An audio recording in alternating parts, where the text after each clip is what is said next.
Hi welcome to UTV. తెలంగాణలో ఉమ్మడి ఖమ్మం, వరంగల్, నల్లగొండ పట్టభద్రుల ఎమ్మెల్సీ ఉప ఎన్నిక మే 27న జరగనుంది.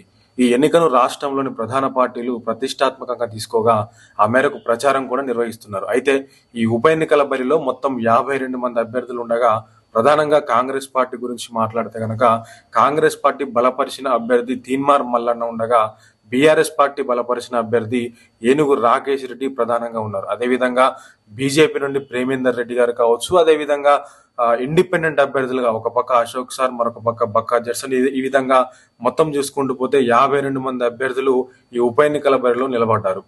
అయితే ఒకసారి చూసుకుంటే కనుక ఈ 3 ఉమ్మడి జిల్లాలో కలిపి మొత్తానికి 4,61,806 మంది పట్టభద్రులు ఓటర్లుగా నమోదు చేసుకున్నారు. అయితే ఈ పట్టభద్రుల ఎమ్మెల్సీ ఎన్నిక మిగతా ఎన్నికలతో పోలిస్తే భిన్నంగా ఉంటుంది. ఓటర్ల ఎంపిక కావచ్చు, పోలింగ్ విధానంతో పాటు ఓట్లు వేసే పద్ధతి కూడా విభిన్నంగా ఉంటుంది. ఆ వివరాలు ఏంటనేది మనం ఒకసారి చూస్తే కనుక సాధారణ ఎన్నికల్లో అయితే పార్టీల తరపున నిలబడిన అభ్యర్థులకు ఎన్నికల సంఘం గుర్తును కేటాయిస్తుంది. పోలింగ్ రోజున ఈవీఎం మిషన్లు ఏర్పాటు చేస్తారు. అందులో అభ్యర్థి పేరుతో పాటు గుర్తు కూడా ఉంటుంది. దానిపై నొక్కితే ఓటు వేసినట్టే. ఓటు హక్కు ఉన్న ప్రతి ఒక్కరూ ఓటు వేసే ఛాన్స్ ఉంటుంది. కానీ ఎన్నికల్లో మొత్తం భిన్నంగా ఉంటుంది. పట్టభద్రుల ఎన్నికల్లో పార్టీల తరపున అభ్యర్థులు నిలబడినా వారికి ఎలాంటి గుర్తులను ఎన్నికల సంఘం కేటాయించదు. ఈవీఎం మిషన్లు అసలే ఉండవు. ఆ బ్యాలెట్ పేపర్ మీద కూడా కేవలం అభ్యర్థుల పేర్లు మాత్రమే ముద్రిస్తారు. ప్రత్యేకంగా పట్టభద్రుల ఎన్నికల్లో అభ్యర్థుల సంఖ్య మరీ ఎక్కువగా ఉంటుంది. రాజకీయ పార్టీలకు చెందిన నేతలే కాకుండా స్వతంత్ర అభ్యర్థులు, అంటే కనీసం విద్యార్హత డిగ్రీ ఉన్నటువంటి ప్రతి ఒక్కరు కూడా చాలా మంది పోటీ చేసే అవకాశం అయితే కనిపిస్తూ ఉంటుంది. దీంతో పాటుగా బ్యాలెట్ పేపర్ కూడా న్యూస్ పేపర్ సైజులో ఉండే అవకాశం ఉంటుంది. మరోవైపు ఈ ఎన్నికల్లో ఓటు కూడా అందరూ వేయలేరు. కనీస విద్యార్హత, అంటే కనీసం మినిమం డిగ్రీ చేసిన వారు ఈ ఓటు వేయడానికి అర్హులు. సదరు నియోజకవర్గానికి చెందిన పట్టభద్రులు ముందుగానే దరఖాస్తు చేసుకుంటేనే ఓటు వేసే అవకాశం ఉంటుంది. ఇక పోలింగ్ రోజున ఓటు వేయడం ఓటర్లకు పెద్ద టాస్క్ అనే చెప్పుకోవచ్చు. పోలింగ్ బూత్లకు వెళ్ళగానే అధికారి మనకు బ్యాలెట్ పేపర్, పెన్ను ఇస్తారు. ఆ పెన్నుతో మాత్రమే ఓటు వేయాల్సి ఉంటుంది. సొంతంగా తీసుకెళ్లిన పెన్నుతో గానీ స్కెచ్తో గానీ వేస్తానంటే వారు ఒప్పుకునేటువంటి పరిస్థితి అక్కడ మనకు కనిపించదు. అలా చేసినా కూడా ఆ ఓటు చెల్లకుండా పోతుంది.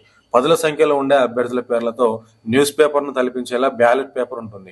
అందులో కేవలం అభ్యర్థుల పేర్లు ఉండగా ఆ పేర్లకు ముందు ఓ బాక్స్ ముద్రించి ఉంటుంది. అయితే సార్వత్రిక, స్థానిక సంస్థల ఎన్నికల్లో ఎవరో ఒక్క అభ్యర్థికి మాత్రమే ఓటు వేయాల్సి ఉంటుంది.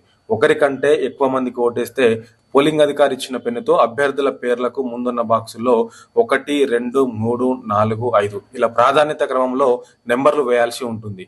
మొదటి ప్రాధాన్యత ఓటు మాత్రం తప్పక వేయాల్సి ఉంటుంది. ఒకరికి మాత్రమే ఓటు వేయచ్చు ఇష్టం, కానీ ప్రాధాన్యత క్రమం మాత్రం ఖచ్చితంగా పాటించాల్సి ఉంటుంది. ఉదాహరణకు మొదటి ప్రాధాన్యత వేసి రెండో ప్రాధాన్యత ఓటు వేయకుండా మూడో ప్రాధాన్యత వేస్తే ఓటు మాత్రం చెల్లకుండా పోతుంది. కాబట్టి ఎంత మందికి ఓటు వేసినా ప్రాధాన్యత క్రమాన్ని జాగ్రత్తగా చూసుకుని వేయాల్సి ఉంటుంది. ఇక బ్యాలెట్ పేపర్ పై కేవలం 1, 2, 3, 4, 5 అంకెలను మాత్రమే రాయాల్సి ఉంటుంది. ఖచ్చితంగా 1, 2, 3 అంటూ ప్రాధాన్యత క్రమంలో అంకెలు వేయాల్సి ఉంటుంది. అలా మనం వేయాలనుకున్న వారికి ఓటు వేసి ఆ బ్యాలెట్ ను మళ్ళీ ఎప్పటిలా మర్చి బాక్సులు వేస్తే ఆ ఓటు వ్యాలిడ్ అవుతా ఉందని మనకు తెలుస్తా ఉంది.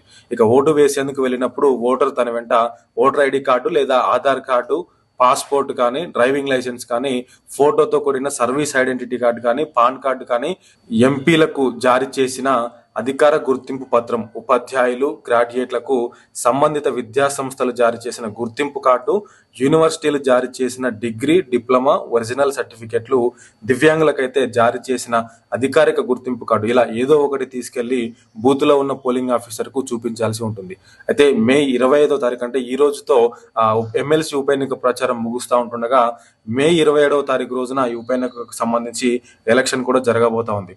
అయితే చూద్దాం. ప్రధానంగా అయితే కాంగ్రెస్ పార్టీ బలపరిచిన అభ్యర్థి తీన్మార్ మల్లన్న, అదేవిధంగా బీఆర్ఎస్ పార్టీ బలపరిచిన అభ్యర్థి ఏనుగు రాకేష్ రెడ్డి, ఇంకొంత 1, 2 ఇండిపెండెంట్ అభ్యర్థుల మధ్య ప్రధాన పోటీ కనిపిస్తా ఉందని చెప్పేసి మనకు ప్రచార సరళిని చూస్తే కూడా అర్థమవుతోంది. కాబట్టి చూద్దాం. అంటే గతంలో ఈ ఉప ఎన్నిక ప్రస్తుత జనగామ ఎమ్మెల్యే పల్లా రాజేశ్వర్ రెడ్డి గారు గతంలో ఎమ్మెల్సీగా ఉంటూ ఎమ్మెల్యేగా ఎన్నికవడంతో వారు ఈ గ్రాడ్యుయేట్ ఎమ్మెల్సీకి రాజీనామా చేయాల్సి వచ్చింది. అయితే రాజీనామా చేసిన తదుపరే ఈ ఉప ఎన్నిక రావడంతో తిరిగి మళ్ళా అక్కడ నుంచి బీఆర్ఎస్ పార్టీ బలపరిచిన అభ్యర్థి గెలుస్తారా, లేదంటే కాంగ్రెస్ పార్టీ అధికారంలో ఉంది కాబట్టి కాంగ్రెస్ పార్టీ బలపరిచిన అభ్యర్థి గెలుస్తారా అనేటువంటిది అయితే మనం స్పష్టంగా చూడాల్సి ఉంది. ఇప్పటికే దాదాపుగా 34 అంటే ఈ 3 ఉమ్మడి జిల్లాలో కలిపి 34 నియోజకవర్గాల్లో 32 నియోజకవర్గాల్లో కూడా కాంగ్రెస్ పార్టీ అధికారంలోనే ఉంది. కాబట్టి చూద్దాం ఈసారి ఈ గ్రాడ్యుయేట్ ఎమ్మెల్సీ ఎన్నికల్లో ఎవరు గెలవబోతా ఉన్నారనేది మరికొద్ది రోజుల్లోనే దీనికి తెరపడేటువంటి అవకాశం కనిపిస్తోంది.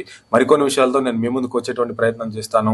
అంతవరకు చూస్తూనే ఉండండి యూటీవీ.